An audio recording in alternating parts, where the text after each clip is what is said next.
voit souvent rouge, avec elle sa bouche.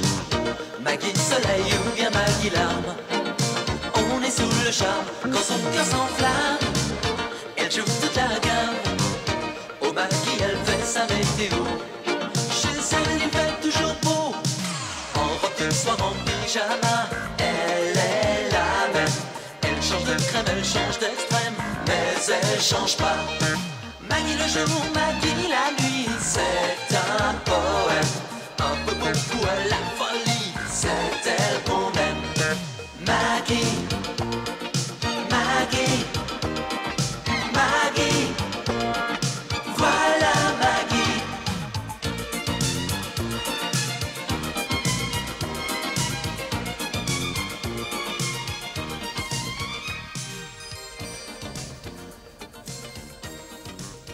Tu es sûre que tu ne veux pas une tasse de café, maman? Mais enfin, tu as l'air frigorifiée. Non, merci ma chérie, mais moi, tu sais, une tasse de café noir à cette heure-ci, c'est une nuit blanche assurée. Oh.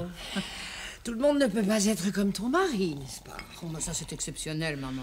Tu sais, en ce moment, Georges a des grosses journées au magasin. Oui, je vois pas ce qu'il peut y avoir de si épuisant à vendre des téléviseurs. Enfin, comme disait ton pauvre père, il n'y a pas de sot métier, n'est-ce pas?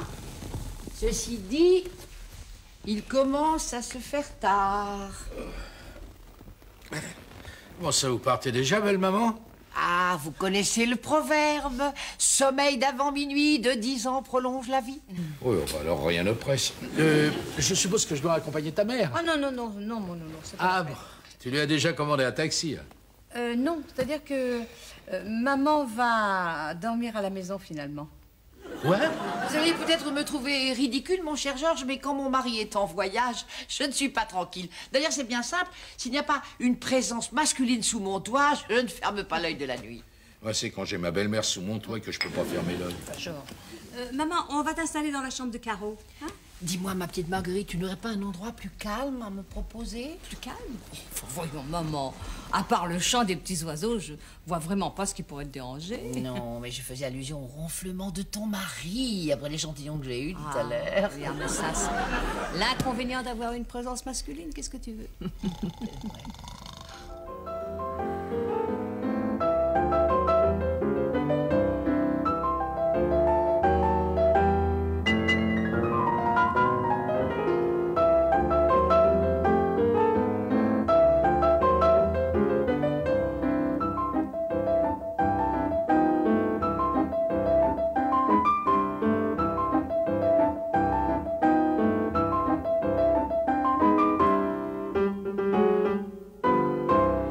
Mes enfants, je crois que j'ai changé d'avis. Ah bon? Vous allez dormir chez vous? Je suis très touchée que vous m'ayez cédé votre chambre, mais je ne veux pas accepter. Oh, maman, je t'assure que pourtant, ça ne nous dérange pas du tout. Mais enfin, Maggie, puisque ta mère a changé d'avis, voyons, on n'insiste pas. Si, il n'y a aucune raison que vous changiez vos habitudes pour moi. D'ailleurs, ce canapé-là a l'air très confortable. Ah, ben vous verrez, belle maman, alors là, vous avez passé une nuit inoubliable. Oui, ça m'envers tout de même un petit problème. C'est que j'ai l'habitude de dormir la tête au nord. Mais fort comme vous êtes, mon cher Georges, vous allez nous déplacer ça en un tournement. Oui. Le tournement, ça va être un tour de rein, oui. Dis-moi, Marguerite, tu n'aurais pas une couverture supplémentaire pour moi? Parce qu'il fait un froid de canard chez vous. Non, un peu plus à gauche, plus à gauche. Ah non, pas autant. Là, à droite, ramenez, là. Centrez bien, centrez bien. Voilà, maman. Là, c'est parfait. Tiens, Merci, mais ma chérie. Je t'assure pourtant que le chauffage est au maximum. Eh ben, on ne le dirait pas. Allez, il me reste à vous souhaiter une très bonne nuit. Oui. Merci, belle maman, bonne nuit. Voilà. Faites de beaux rêves, hein. Allez, bonne nuit, maman. Allez, ma chérie, Oui. dis-moi, j'ai bien fait d'insister pour dormir ici, parce que s'il passe une mauvaise nuit, au moins, il ne pourra pas dire que c'est ma faute. Je ne peux pas dormir si je n'ai pas la tête au nord. Elle devient de plus en plus givrée, ta pauvre mère. Oh, d'abord, maman n'est ni pauvre, ni givrée. Si t'étais un peu moins glaciale avec elle aussi. Oh, ben, dis donc, elle n'avait qu'à pas me prendre en traître, hein. Te prendre en train de mais qu'est-ce que tu racontes? Tu l'as invitée à dîner, pas à s'installer. Mais enfin, si maman a peur de rester seule chez elle la nuit, qu'est-ce que tu veux que j'y fasse? Je pouvais quand même pas l'envoyer à l'hôtel, non? Ah ouais, bah si j'avais su, c'est moi qui serais allé à l'hôtel. Ah, et puis son numéro de faible femme. Alors là, c'est le bouquet. Oh, écoute, à son âge, elle a quand même des excuses, non? Oh. Et donc, tu veux que je te dise pourquoi elle tient tant à une présence masculine? Oui, pour se rassurer. Non, pour se défouler. Parce que 3 jours sans empoisonner la vie de quelqu'un, c'est au-dessus de ses forces. Oh, tu n'as pas le droit de dire ça. Maman a peut-être ses petits défauts, mais c'est de la discrétion même. Georges! Alors. Maggie! Maman, mais qu'est-ce qui t'arrive? Ah, bonjour la discrétion. Là, dans le salon, c'est atroce. Ah oui, oh, bah, c'est pas une raison pour crier comme ça. Mais qu'est-ce qu'il y a dans le salon? Un cambrioleur? Non! Un fantôme! Oh, voyons, maman. Mais je l'ai entendu comme je te vois. Il a frappé 3 coups comme ça, boum, boum, boum. Ah oui, frapper. Mais- Frapper, c'est bien beau. Je venais à peine de m'endormir quand il a commencé, boum, boum, boum. Oh, mais tu as rêvé, tout simplement. Mais enfin, ma petite fille, je suis encore capable de distinguer le rêve de la réalité, non? D'ailleurs, si vous ne me croyez pas, vous n'avez qu'à descendre, parce qu'à mon avis, il va pas s'en tenir là. Ah, mais c'est logique, Maggie, c'est logique. Il a frappé les 3 coups. Alors maintenant, il va sûrement entrer en scène.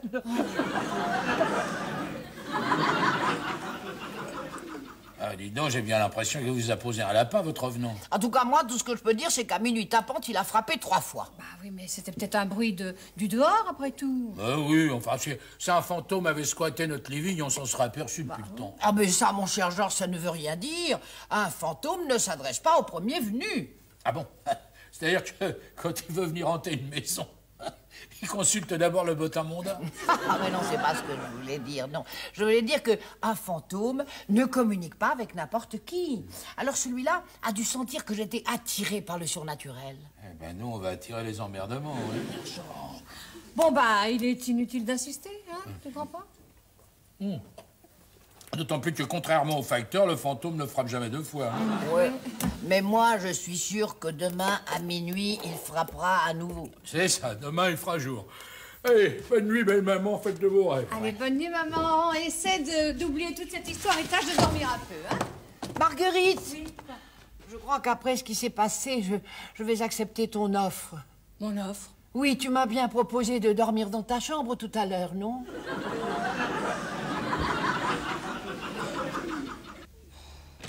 Ah oui, c'est bien, Pierre, je suis navré de te tirer du lit, mais qu'est-ce que tu veux, j'ai besoin de tes services. Oui, ah ben c'est vrai, t'as l'air barbouillé, hein?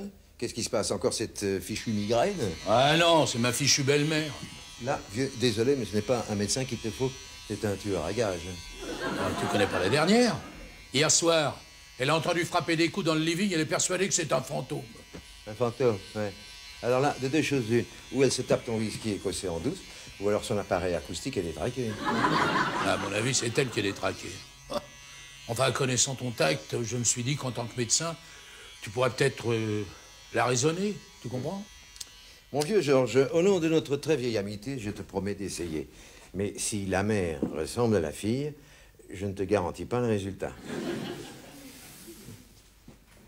Tu vois, maman, plus j'y pense, et plus je crois que tu as dû être victime d'une sorte d'hallucination. Eh bien, pas moi. Non? Plus j'y pense, et plus je suis persuadée qu'on cherche à nous envoyer un message de l'au-delà. Bonjour Maggie. Ah, belle-mère. Quelle bonne surprise. Tu reconnais le docteur Boiteville? Ex-interne des hôpitaux de Paris. À votre entière disposition, chère madame. Je vous remercie, docteur, mais grâce à Dieu, je me porte comme un charme. Ah bon? Ah bon? Oui. Ah vraiment? Je vous trouve petite mine. Oh non, c'est parce que maman a passé une mauvaise nuit, c'est tout. Oui, le teint est brouillé, les cheveux ternes, la pupille atone. Non, mais dites donc, Oh, vous. vous avez de la chance. Vous avez de la chance parce que j'ai là un appareil qui va nous permettre de déterminer si les troubles dont vous souffrez Mais je ne souffre d'aucun trouble. viennent bien, comme je le suppose, hein, d'un léger désordre neurophysiologique. Oui, bah, à mon avis, ils viennent plutôt des lourdes insinuations d'un certain Georges Boissier. Bon, enfin, c'est bien Georges qui t'a demandé de venir examiner maman, non? Absolument pas, absolument pas. Je te promets que je passais par hasard tout à fait en voisin. Ah oui, en voisin. En voisin, et par hasard, tu avais un matériel pour électroencéphalogramme. Oui, non, mais ce sont mes outils de travail, Bon, Maggie. bon, alors écoute, tu vas prendre tes clics et tes claques, tes outils de travail, et tu vas me faire le plaisir d'aller soigner les malades, et pas les bien portants. Merci, Maggie. Jean-Monsieur Pierre, vous en faites une tête. Qu'est-ce que vous avez vu en revenant? Ah non, non, non, non, non, non. Si quelqu'un voit des revenants ici, c'est la mère de Maggie, ou plutôt, elle les entend. Ah oui? C'est pas vrai. Ah ben non, évidemment, c'est pas vrai. Mais la pauvre femme, elle est persuadée du contraire. Et Mme Maggie, qu'est-ce qu'elle en dit? Madame Maggie, elle aimerait mieux héberger un régiment de fantômes que contrarier sa mère.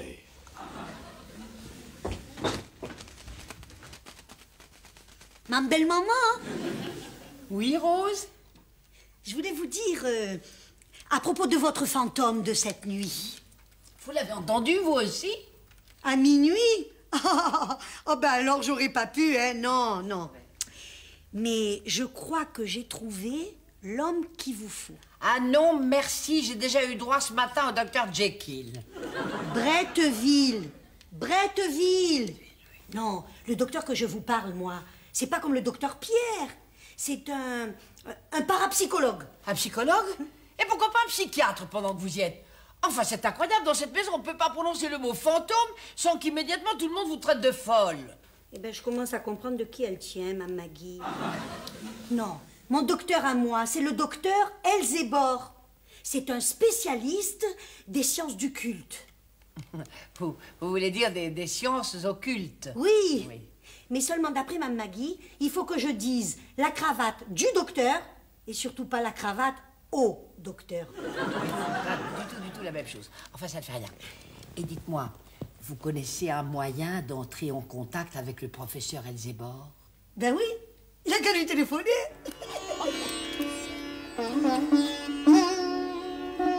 Hitchell, Whitwill, Banshee, Witness. Hitchell, Whitby, Banshee, Witness. Hitchell, Whitby, Banshee, Witness. Hitchell, Whitby, Banshee, Witness. Enfin, mais qu'est-ce qu'il fait ici, celui-là? Enfin, Marguerite, tu vois bien que le docteur travaille. Oh, travaille du chapeau. Enfin, tu sais qui est cet individu? Évidemment, c'est le docteur Elzébor, un éminent parapsychologue spécialisé dans les... J'ai déjà eu le plaisir de rencontrer madame, votre fille, chère madame. Oh, le plaisir, c'est vous qui le dites. La dernière fois que j'ai vu monsieur, il prétendait entrer en communication avec les extraterrestres. Oui, mais j'ai changé de créneau. Maintenant, je travaille exclusivement avec l'au-delà. Ouais. Et résultat, nous avons tous failli être inculpés pour atteinte à la sûreté de l'État. N'est-ce pas, Rose? Oui, mais au moins, ma Maggie, avec les fantômes, on risque pas l'incident diplomatique. En tout cas, madame Boissier, mes appareils sont formels. Il y a une présence anormale dans cette pièce. Oh, bah alors ça, je vous fais pas dire. Et j'ai de bonnes raisons de penser qu'il s'agit d'un homme qui vous était proche. Un homme disparu prématurément et qui tente de vous faire signe. Ah, tu vois, Marguerite. Mon Dieu. Et si c'était Léon? Oh, ben ça m'étonnerait. Ton premier mari passait son temps à voyager, il n'était même pas fichu d'envoyer une carte postale. Je vois pas pourquoi il aurait changé. Oh mon Dieu, oui, Léon. Pourquoi pas, après tout, le mystère de sa disparition n'a jamais été éclairci? Mais voyons, Marguerite, on sait que son avion s'est écrasé au fin fond de l'Amazonie. Qu'est-ce qu'il te faut de plus? Non, moi je crois que c'est ton père qui frappe, parce que ces petits coups secs, ça lui ressemble tellement. J'ai pensé qu'il valait mieux frapper avant d'entrer, non? Maggie, ne me dis pas que ta mère va apporter ses meubles ici. Et d'abord, qu'est-ce qu'il fait là, celui-là? Enfin, non, je t'en prie, Georges. Maman a bien le droit de recevoir qui elle veut. C'est rapport aux fantômes, monsieur Georges. Ben voyons, plus on est de fous, plus on rit, hein? Monsieur Boissier, vous êtes libre de ne pas croire aux phénomènes surnaturels, mais respectez un peu la mémoire de nos chers disparus. Qui a disparu? Le premier mari de ma Maggie. Elle pense que c'est lui le fantôme. Mais madame belle-maman, elle croit que c'est le fantôme du sien. On avait déjà la belle-mère, il manquait plus que le beau-père. Georges, tu te rends compte que nous allons peut-être entrer en communication avec l'au-delà. Oui, alors écoute, Maggie, si tu as ton père au guéridon, transmets-lui mon bon souvenir, hein? Moi, je vais chez Pierre. Mesdames, l'instant est solennel. Nous allons tenter d'établir le contact avec l'esprit qui hante cette maison. Mais on n'attend pas les 12 coups de minuit, professeur? Ma chère Rose, il ne faut jamais laisser un fantôme prendre la parole le premier. Sinon, il se met à bavarder à tort et à travers, sans même répondre à vos questions. Ah bon? Eux aussi, ils ont la tchatche, les fantômes. T'es sûr que ça va marcher? Oh, pas mieux, ça va valser. Tu connais le vieux truc du soulève-plat? Bon, bah, c'est la même chose en plus costaud. Tu vois, j'ai bricolé l'installation tout à l'heure pendant que l'autre imbécile visitait tout l'étage avec son détecteur de fantômes. Esprit, es-tu là? Frappe un coup si tu nous entends. La séance de spiritisme est sonorisée par Boissier Discount. Esprit, es-tu là? Esprit, es-tu là? Voilà, voilà, on arrive.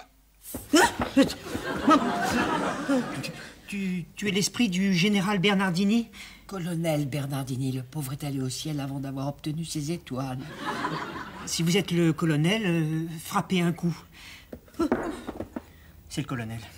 Bon, alors maintenant, un coup signifiera oui et deux non. Oui. D'accord, mon colonel? Il est d'accord.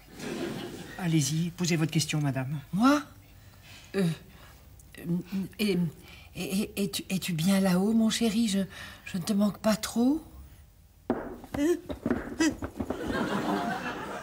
Il n'a pas dû apprécier que tu te remaries. Oui, ma question remariage, tu es mal placé pour me faire des réflexions. Mesdames, je vous en prie, pas devant les esprits.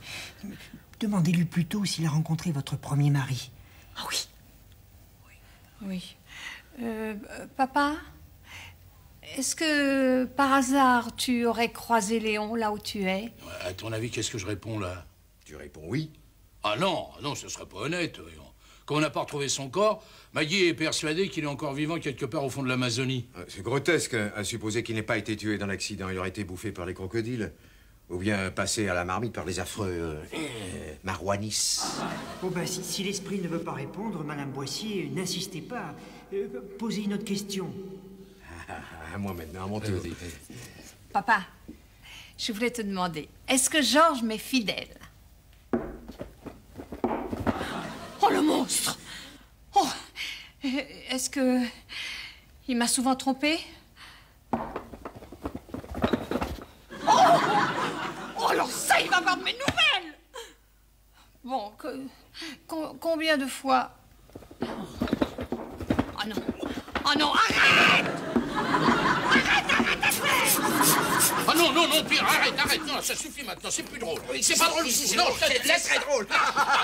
Excellente question, Maggie, merci de me l'avoir posée. Oh, c'est très... Mais, tu sais, ma chérie, ton père n'a peut-être pas bien vu de là-haut. Il était très myope, et puis il a toujours exagéré. Oui, c'est ça, oui. En tout cas, Georges va avoir de mes nouvelles. Hein. Oh, ça, tu peux en être sûre. Rose, vous n'avez encore rien demandé à l'esprit. Oui, c'est vrai. Voilà, je voudrais que le colonel y nous dise si finalement le premier mari de Mme Maggie, il est mort. Ah oui. Non. Oh mon Dieu, ça, je l'ai toujours su. J'ai toujours eu le pressentiment qu'il avait réchappé à cet affreux accident. Georges.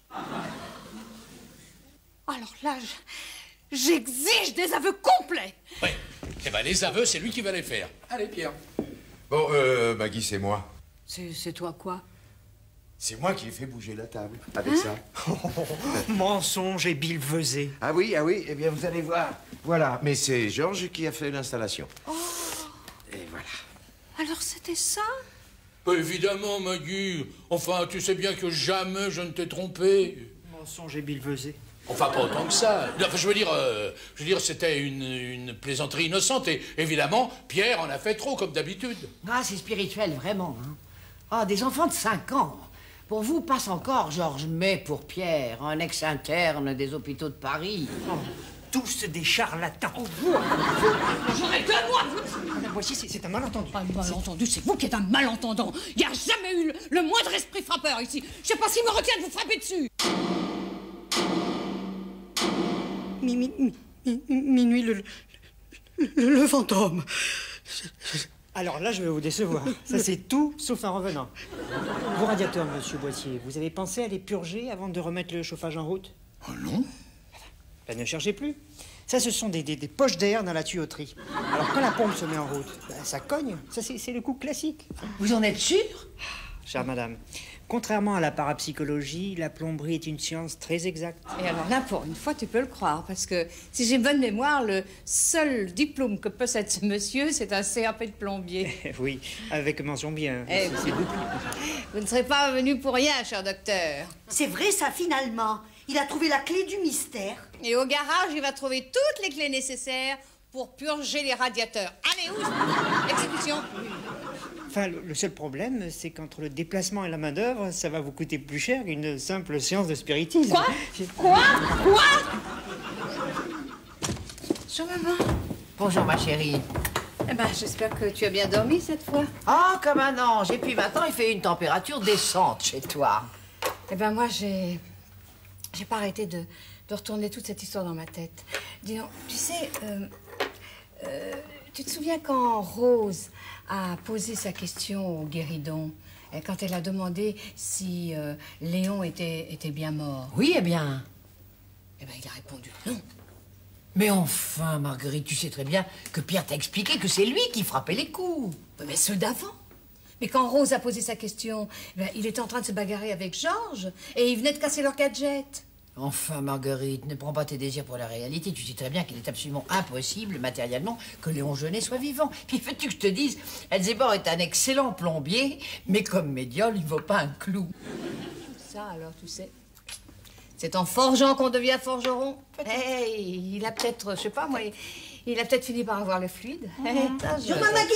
Ah, bonjour Rose. Bonjour, madame belle-maman. Et bonjour, Rose. Ma Maggie, il y avait une lettre pour vous dans la boîte. Ministère des Affaires étrangères. Oh, mon Dieu. Qu'est-ce qu'ils peuvent me vouloir? Diplomate comme vous êtes, ça m'étonnerait qu'on vous propose un poste d'ambassadeur. Ah, et qui sait? Ah, c'est ça, je sais. Quoi? Ma Maggie, ma Maggie. Oh, ma Maggie. Oh, mon Dieu, Rose, écoutez ça. Madame, suite à une communication de son Excellence, Monsieur Henri Javerlac, ambassadeur de France au Brésil, j'ai le plaisir de vous annoncer que Monsieur Léon Genet, porté disparu en 1963 dans la région du Rio Maruanito, vient d'être retrouvé vivant par une expédition ethnographique. Oh, ça, par exemple, Maggie avait vu juste. Oui, et le guéridon aussi. Ah, vous voyez, hein? Maggie, mais qu'est-ce qu'elle a? Eh ben, elle vient de recevoir des nouvelles de revenants. Ah non, écoutez, vous n'allez pas recommencer avec vos histoires de fantômes. Georges, les esprits n'avaient pas menti. Léon Genet a été retrouvé vivant en Amazonie. Un malheur n'arrive jamais seul. Mon Dieu, quand je pense que Léon doit vivre nu dans la jungle depuis 25 ans. Oh! Heureusement qu'on a fait réparer le chauffage. Elle voit souvent rouge, avec elle sa bouche. Maggie soleil ou bien Maggie larme. On est sous le charme quand son cœur s'enflamme. Elle joue toute la gamme. Au Maggie elle fait sa météo. Chez elle il fait toujours beau. En robe de soie, en pyjama. Elle est la même. Elle change de crème, elle change d'extrême, mais elle change pas. Maggie le jour, Maggie la nuit, c'est un poème. Un peu beaucoup à la folie, c'est elle qu'on aime. Maggie.